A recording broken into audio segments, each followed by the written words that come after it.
Two lions, one dragon. Ladies and gentlemen, this podcast will contain swear words and some explicit content. We are back with the third episode of the pod, Two Lions, One Dragon podcast. We are back. How are we, gentlemen? Great, I'm good. I'm good. Lovely Tuesday afternoon. Not as humid. I'm still just seeing the result of Portugal-Hungary. Portugal 3, Hungary 0. They were lucky, but we'll come on to that. You know so, what? Going on to it quickly, I was thinking of putting Ronaldo on my side. I was like, no, he's not going to get any goals against France and Germany. I won't do it. And he scores twice. Whatever. Moving on. So, on that theme, in the last episode, we talked all things fantasy football. Hang on. Are we just going to ignore my feelings? How am I feeling? You asked Trig how he's feeling. You don't know how I'm feeling. Oh, well. Come on then, Mr. Needy. How are you? Well, I'm feeling slightly tender from Sunday still. Hence the hooded look. Explain what you did after the Croatia game meant it was coming on. What happened, Charles? So after England dominated Croatia, Trig, I went full in. I turned 18 again, and I thought, right, that crate of beer over there, it's going. I only managed 10 out of 12 to my disappointment. I had a Chinese. I put the kid to bed at 6. I face planted in my bed, and I didn't wake up till the next day. What did you do at 3 o'clock in the morning? Tell the viewers. I may have spooed me Chinese. We've all been there. It was definitely worth it. Waste of money. I woke up the next day, though, and I was like, that was definitely worth it.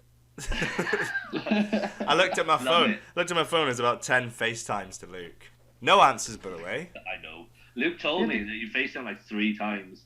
Yeah, because I was trying to eat a barbecue.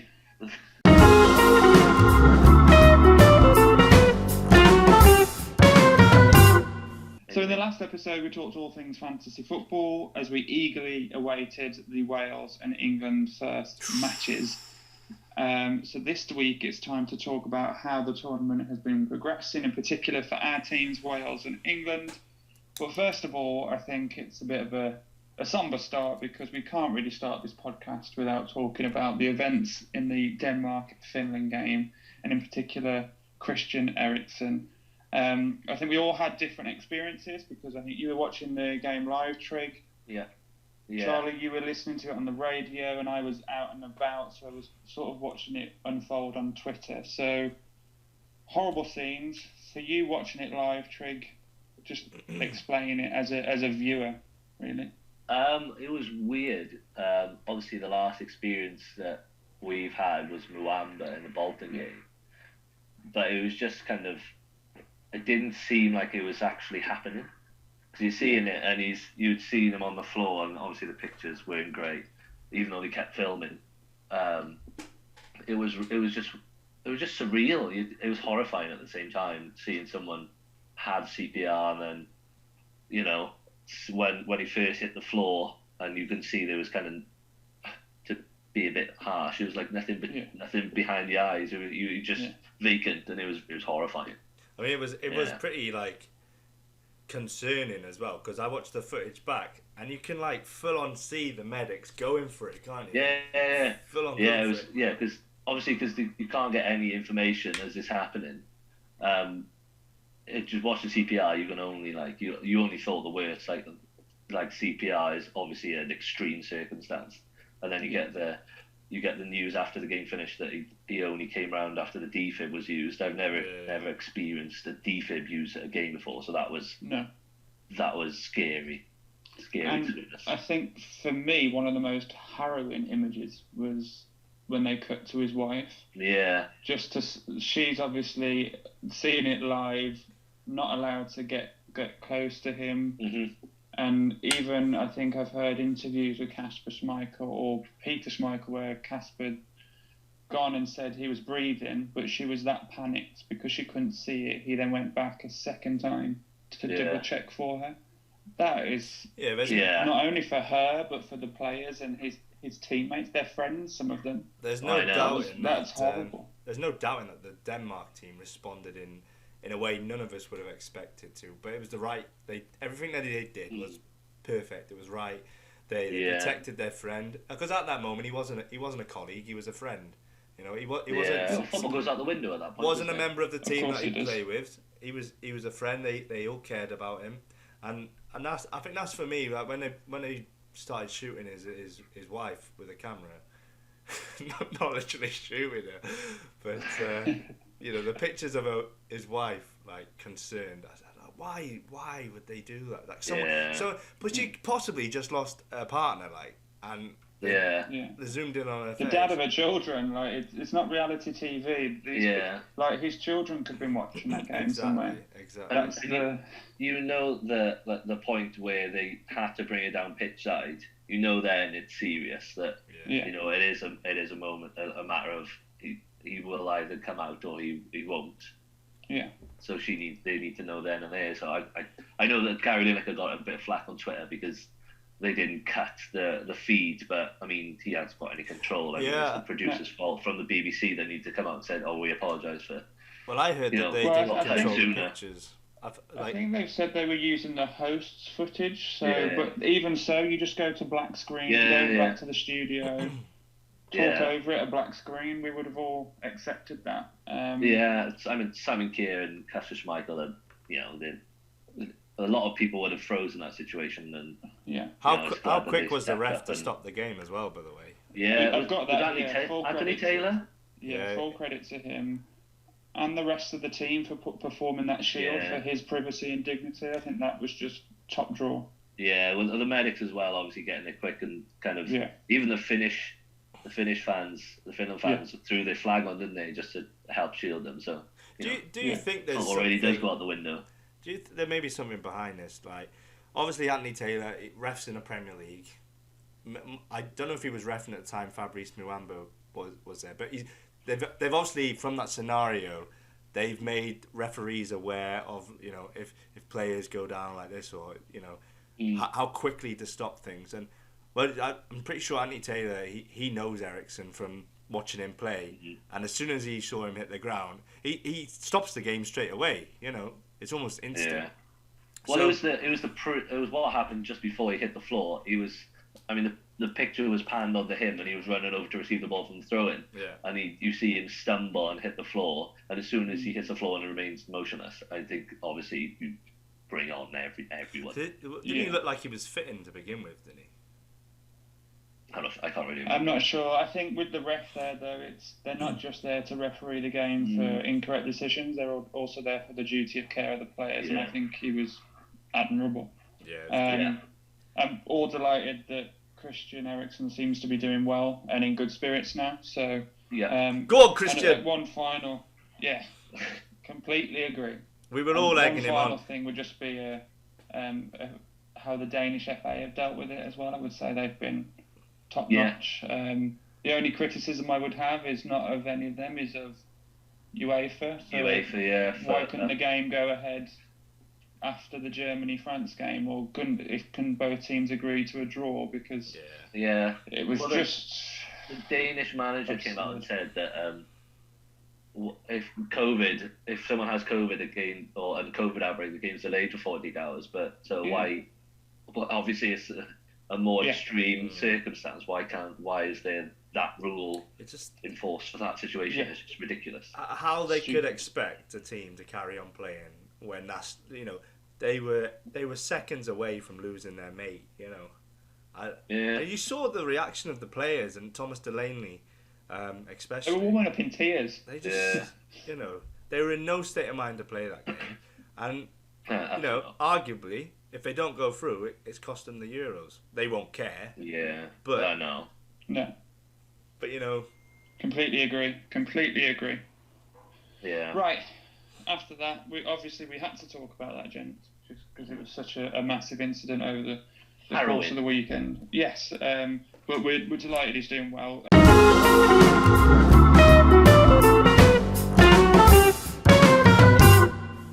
Little recap of the scores. Should we go through give us the Sky Sports scores, you know. Italy. The Sky Sports scores. Can you remember them? Should we go from Friday? I think I can remember them all. I've got them here. Come on. I need to fill in my wall chart trick. So you call them out and I'll fill it in. Italy win 3-0 against Turkey. I got that. That was the only game Friday night. Aye. Yep. Then we got Wales, Switzerland on Saturday afternoon, 2 p.m. That was 1-1. We'll talk about that. With the 2 Talk about that. And then that game between Finland and Denmark was a 1-0 Finland win. Mm-hmm. Saturday night was Belgium. It was a 3-0 Belgium win, wasn't it? Against Russia. The team I picked on the bloody Sweepstake. Sweepstake. I always forget the word sweepstake. Yeah. But yeah, so we got Finland and we got Finland and Russia tomorrow, and I got Pookie and obviously Russia, so I want both to win. Yeah. That can't happen. That's the early kickoff. It's a fix. That's the early kickoff. Get your transfers in. Early. I can't. Done. I'm already. I've got no transfers left. Anyway, going on to Sunday, the England game was England 1, Croatia 0. I know I was drunk, and then but the I evening didn't miss a games goal. were Austria, North Macedonia. Austria. Yeah, that was 3-1 Austria. Correct. Holland, Ukraine. With I'm gutted I missed this game because I was passed out. Yeah, it was a good game. It was a good game. I watched the highlights. It's 3-2 Netherlands, but they were lucky to win, to be honest. They were. Ooh, what about the next one then? Scotland, Czech Republic. Oh, we'll come on to the Patrick Schick goal, which is a shit for Scotland, shall I say? The cheek as well. Shades of Beckham against Wimbledon there. I know, exactly. And that was 2-0. 2-0 to Czech Republic. I can't remember the others. Poland, Slovakia. Take over. Yeah. So we had Poland and Slovakia. Slovakia won that 2-1. Mm-hmm. Martin Dubravka. And then the most exciting game in the tournament so far, not Spain versus Sweden. That finished 0-0. Talk to me about Spain. 85% possession I've seen him when I come on for footy last night. 85. Imagine watching it. Imagine not scoring against Emil Kraft in defence. And then the game that's just taken place a little earlier before this podcast, Hungary 0, Portugal 3. It was a fix. It was. I didn't watch any of the game, but I turned it on with 82 minutes gone, just before Hungary scored when it was disallowed. Yeah. And it seemed that, Hungary could have got something out of the game, but then Willy Orban happened. Willy Orban. Don't you hate it when your Willy misbehaves? Exactly. Tell me about it. You got 3, I got 1.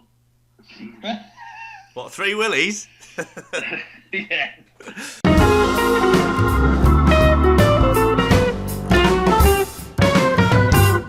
Let's talk Wales, Switzerland. So first of all, Matthew, did you think that was a good result? Were you happy? Watching the game, I think a point was. I'd take a point happily after the game. Switzerland dominated. I think we could have done more in the game. Watching the game, I think we took absolutely ages to make some subs. I think he only made the first one after we equalised, which was the 72nd minute. Yeah. And then at that point, he made sub Davy Brooks on for Dan James, who was our only kind of potent player to run a defence. So I mean, echoes of Roy Hodgson. You want to put at that point you want to keep the pressure on Switzerland, and you making one sub, taking off our potent attackers. You're not going to do it because there's no legs. And he wasn't best pleased about coming off, was he? No, he was livid, and I would as well because he probably had. Was it Mbadu on the right hand side or Rodriguez, wasn't it? Probably he was having him for breakfast. So yeah, I mean before I predicted 2-1, didn't I? You did.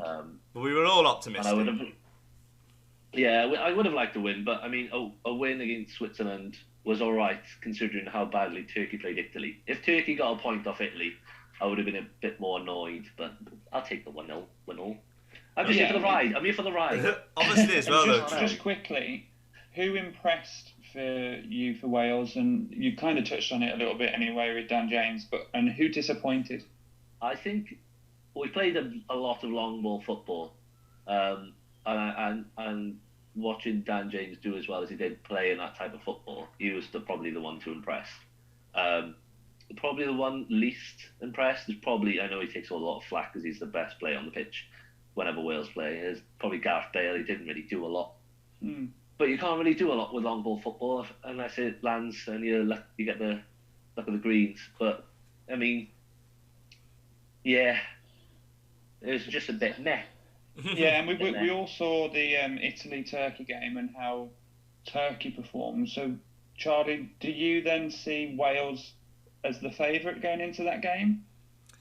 They've got to get a result. Is it a must-win? Are they favourites?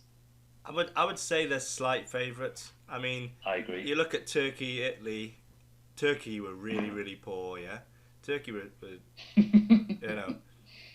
Italy just get the drag. Get the drag. I think Italy were good, but Turkey kind of they didn't offer anything, did they? But then when you absolutely shit. Look at the Wales-Switzerland game, you could argue that Wales were lucky to get away with it as well, to get away with a draw. Yeah. So it's based on the first round of games, I would say you're probably looking at the worst two teams in the group.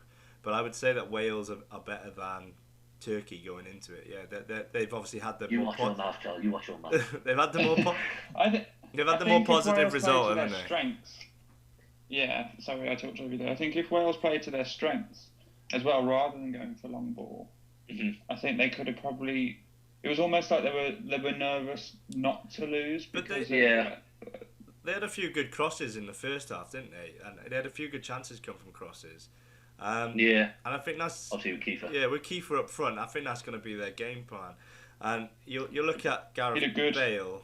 A lot of his game is with the ball at his feet, but if you're playing with a man up top and the directive is to just get balls into the box, then maybe that's why Bale's not playing very well. But looking at you talked about the subs, Trig, and he took too long to make the subs. It's just echoes Roy Hodgson 2016, that Luke. Where everyone's screaming, get Rashford on or make a change, and he just didn't. And I think the 70th minute, with the amount of changes they can make as well in this tournament, I think that if they do go through, he's gonna have to make them a lot quicker. And it's about making the right changes as well. Yeah. Maybe that's where his lack of experience as a coach comes in. Yeah, I mean it's his first. It's only like his fourth or fifth game in charge. I know with the old Giggs palaver and being an absolute twat, but I think with Turkey going to come into it buoyed and kind of motivated by the fact that they were so shit in the first game that they can't do any worse.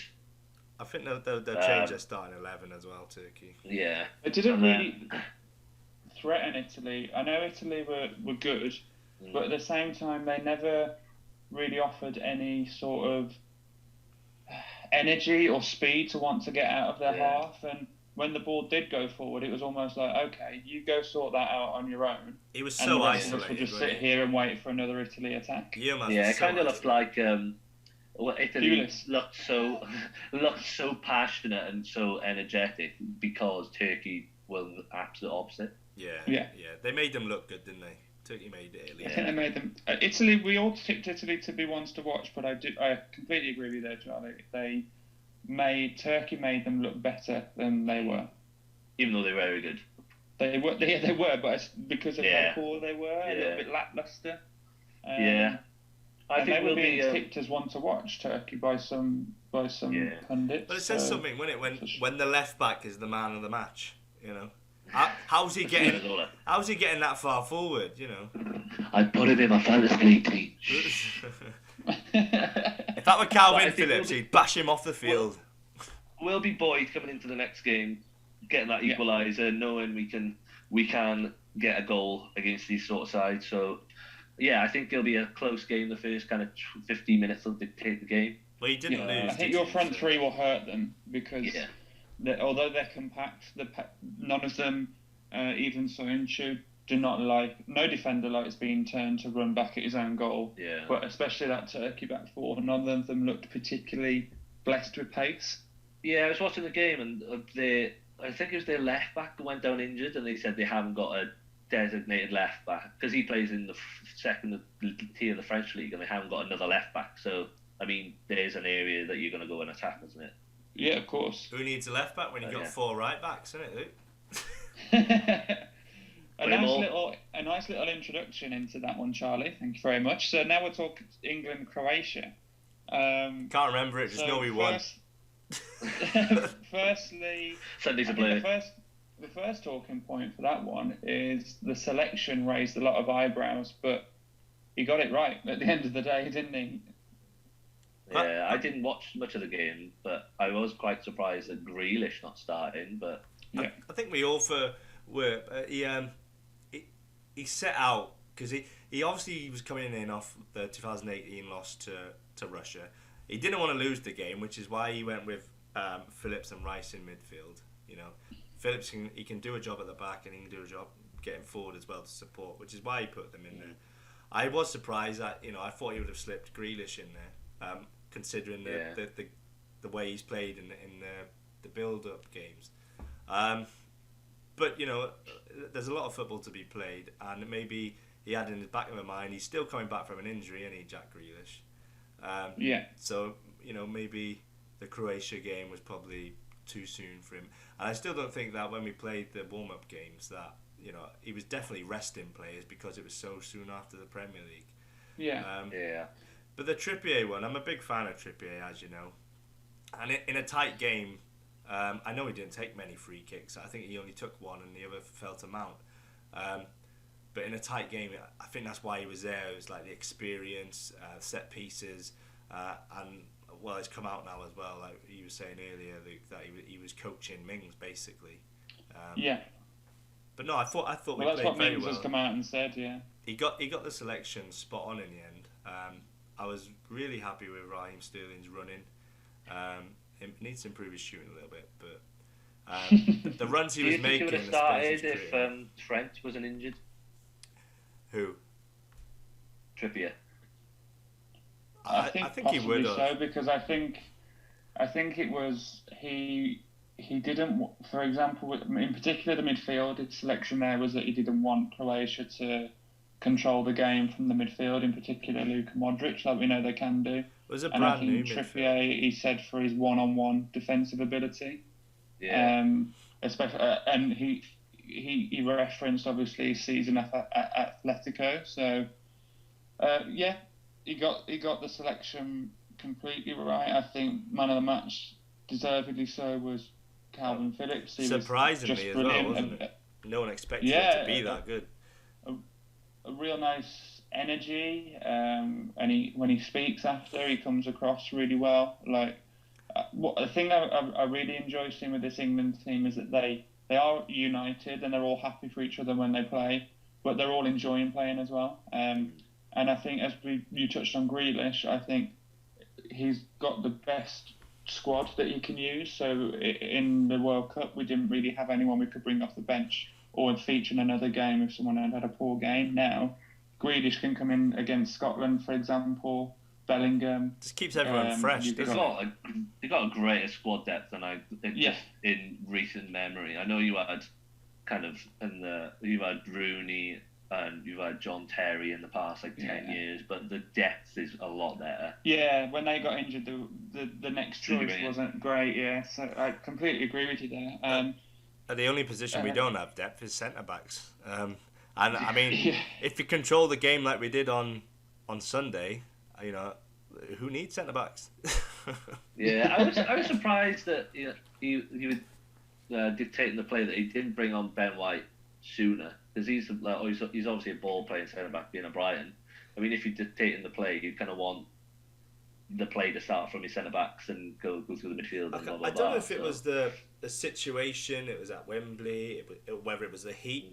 The heat was, had they played in that heat as well, was just like, and especially the pressing, like we mentioned before we started this, Sterling, and I think the reason why he opted for Sterling and in particular Mount is the way that they press. Gareth likes his team to press from the front, and they set the tone with Foden's early chance in the first 10 minutes. But it's, in that heat as well was just incredible. It's got to be one of those games that I found myself going, Croatia aren't going to score it, No. We just controlled the game so well, and it was surprised me because there was an experienced Croatia team out there, and It just If you think about the anything. squad, I mean, like you think about Croatia, you're like same as Switzerland. Like who plays for Croatia? Then you got Perisic, Modric, Ante Rebic, and you got Veselčko who plays for Atletico. You got Caleta who's linked with Liverpool. So I mean, they've got players. I mean, and from what I saw, they didn't really look like scoring, to be honest. Even Perisic, he's usually a threat coming down the wings, isn't he? And he looked average. Yeah. And the thing I loved, one of the things I loved the most about Gareth Southgate is that he teased us all in the friendlies with his Zara combination, and he went back to the suit for the proper tournament because he looked weird in that. So what I loved though was the passion as well when we scored, and you could tell he was kicking every ball, and as soon as that final whistle went, he turned around and hugged his assistant, and then you were like, that's who I want managing my country, innit? You know. So. Well, I think it's a great asset. It was their first opening victory at a Euros. That surprised me. Yeah. Because like I mean, being you're gonna have groups where like you've got Scotland. No offense to Scotland, but they're pretty shit. I mean, you'll have teams who are not very good, and to see England or here in England not winning an opening game, it's like what? To be fair, I think especially with the pressure of being at Wembley as well. We come up against France a lot though, didn't we, on the opening games? Yeah.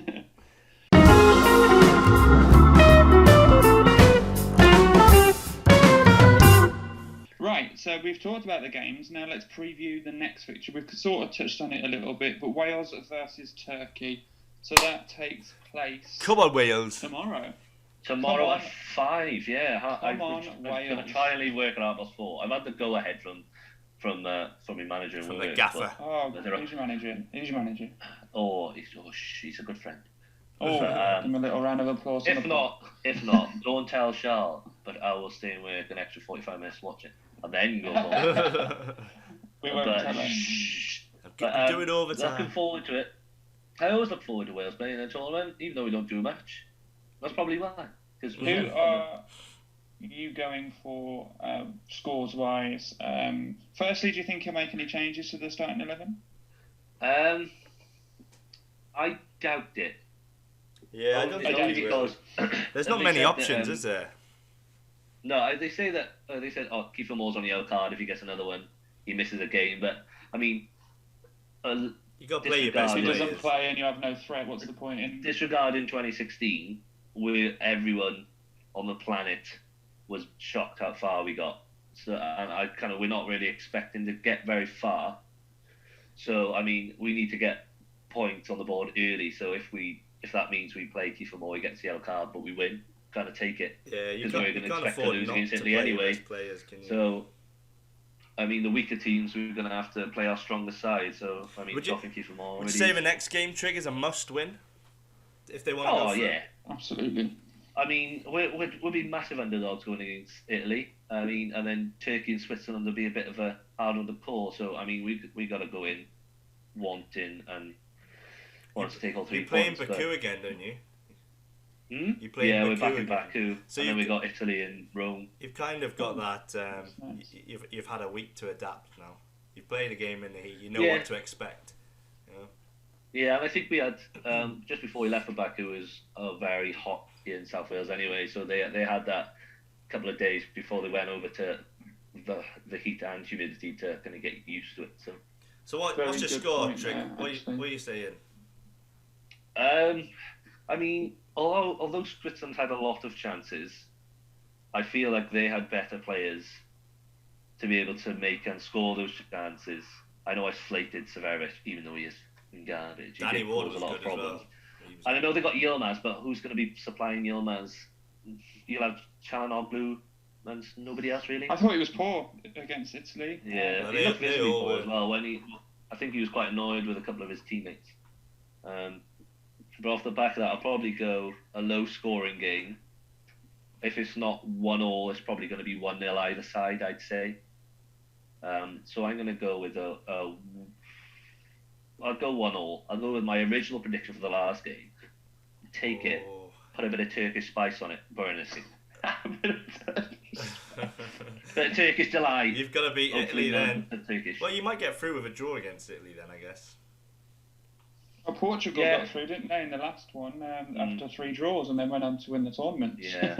I don't know what the structure is for third. I mean, who goes? Isn't it like 4? The 4 best placed third teams. So I'm not really sure. I mean, will we likely get a draw against Italy? Probably not. It's probably not very likely we get a draw, and highly unlikely we'll beat the Italians. So I mean, 3 points is kind of what we need. You love a big upset though. Just look at Belgium. We've got to love it.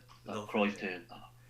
Charlie, what are you saying? I'm saying 1-0. Kiefer Moore. Wales going through. Come on, Kiefer.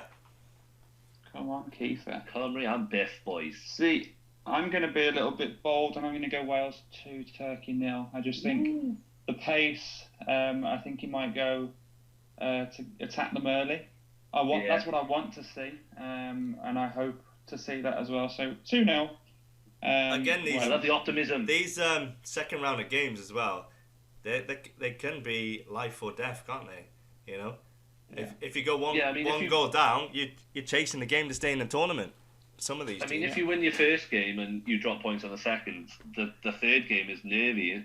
I mean, not if you're not a very good side like Hungary, like they lost against Portugal. So what? They're probably bound to lose it. But I mean, if you're, say for example, Portugal, you win the first one, but then lose in the second one, your arse is flapping for the third game.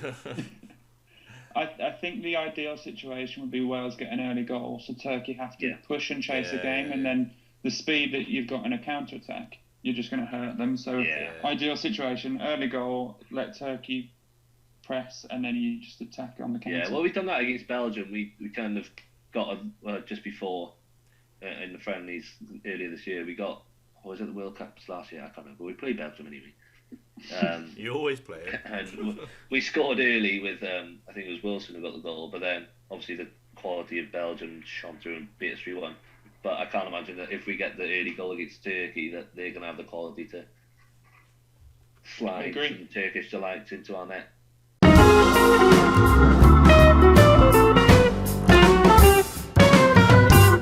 What are you saying, Charlie, for a score prediction? England versus Scotland on Friday at 8 p.m. There's goals in it for us. 3-0 at least.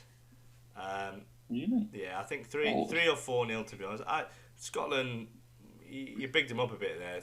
They're nothing. They're going home. Football's coming home. England are going to win. Coming out now. I know you like Calvin Phillips, but you're not from Leeds. Yeah, it's coming home. 3-0 England. You've got to play it. You've got to play your best squad. I mean, that game is the best opportunity you're going to have at getting some goals. Yeah. So I mean, I'd like to see Harry Kane get some goals. Come on, Harry, sort it out. The only one of our predictions who hasn't come true. Yeah, well, he hasn't scored yet. Because he may as well be parked in bloody Jordan Pickford's 18-yard box. So deep. Well, he was dropping deep a lot. But I will go for a prediction before I come to you, Mr. Trigg. I will go for England 2, Scotland 0. Just saying I was the only one to get the score prediction right in the last round. Just saying. I'm going for a very confident 4-0. Yeah, I'm going big. To Scotland? I mean, get it out of the park. Scotland are only going to hurt England on the counter attack, and I can't. Like, you've got the strength in depth. It's going to be a big hitter. It's coming home, Trig. It's coming home. It's not coming home.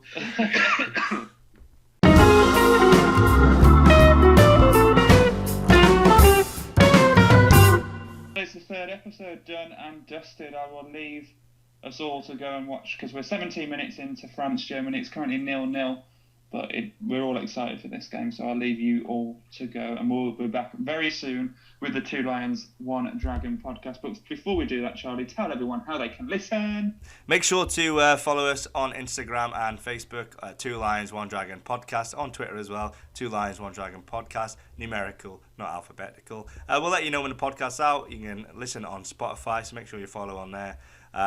Hoping to get some YouTube videos up as well. Thanks for listening.